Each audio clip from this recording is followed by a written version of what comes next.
This, I was happy. I was so happy. You have no idea how excited I am. Nassir Little is now a Portland Trailblazer, and I can't believe it. I personally cannot believe it. I personally thought we were going to screw up the draft, but no. Oh my god. This was great. And he even said he's grateful to have the Blazers give him a chance. So what overall did I personally think, besides just being grateful? I was stunned to get this guy. I'm not joking. I was really, really stunned. Everywhere I'm looking at, this guy right here, they're giving this the steal of the draft.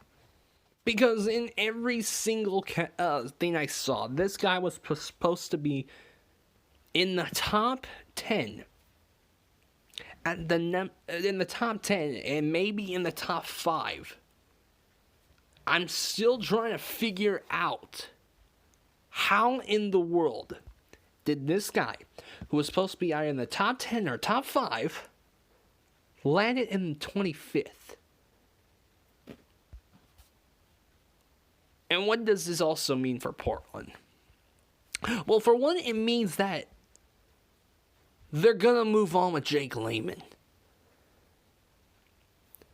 There's no reason to keep Jake Layman now when you bring in this guy, who was one of the bench, even though he was a bench player. He still was supposed to be in the top 10. Everywhere I go, they're giving even Portland an A or an A-. But now that the draft is done, and this was, like I said, a steal. This was a huge steal. I'm excited to see what this guy can do in the Summer League. So now what? Well, it's pretty simple. Trade deadline is not until a couple of weeks. So, and free agency, I believe, is June 30th. You guys will have to leave a comment down below to remind me. But overall, it's so far good. The one thing, though, that's truly, truly missing is Paul Allen. He would have jumped up and down for this guy. He really would. But still, you're looking at now the offseason, what Portland has to do with trade and signing. They'll have to find a way to trade Turner and Myers for more cap space.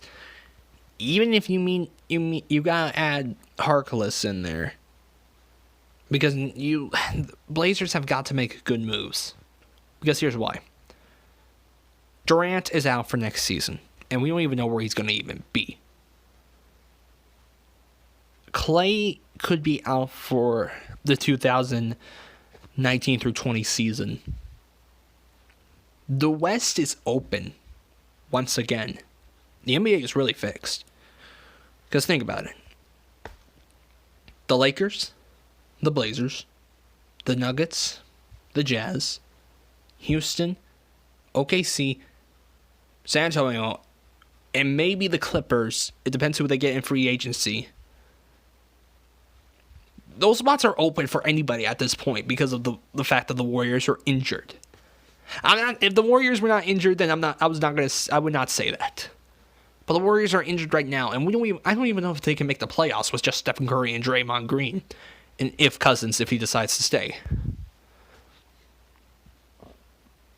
Just now that the West is open, you have to make big moves. You can't get rid of CJ or Damian still. You can't get rid of them. That's not an option, especially when it's one of the best backcourts in the entire NBA. You need to still find a forward. You may have the small forward, but in the future, though. Because are you going to start him over Harkless right now at this point? I mean, this guy, yes, he has a wingspan of 7'1", 19. I think he's 19 years old. But really still, you still need to find a forward, power forward, You need to keep Hood and Cantor. You might have to trade Myers and Everett Turner, and I think everybody in Portland wouldn't mind that. It better be for somebody good. But overall, this is the off season to make big moves. As long as Golden State's injured, and they could miss the playoffs if they don't get Clay back. Because I will be honest with you. With just Curry and Green, they're nothing more than an 8th or a 7th seed. That's just my honest opinion. If Clay is in that conversation, then they're obviously a top 4 seed. I mean, counting out Curry, then what other shooters do they have? And we don't even know if Klay Thompson will be back in Golden State. Even if he does, when does he return? Or does he not return at all this season, this next season coming up? So really, now we just need to focus on making trades and signing players. The trade deadline will end in, I think, 2 weeks. I think I could be wrong. You guys will have to remind me when the trade deadline is done, because June 30th, I believe, is free agency. So really, we need to sign some free agents that are good wingmen, like a Trevor Ariza or Harrison Barnes, or get a power forward, and like I mentioned many times, Julius Randle. Tobias Harris is an option, but not Aminu. I mean, you gotta move on with him. Or do you just use finally Zach Collins? But still, this draft was a good night. This was a good night for a draft. And this was the steal of the day. So, yeah. One good thing has already happened in the offseason. Now, let's keep making some more good moves. Let's keep doing it.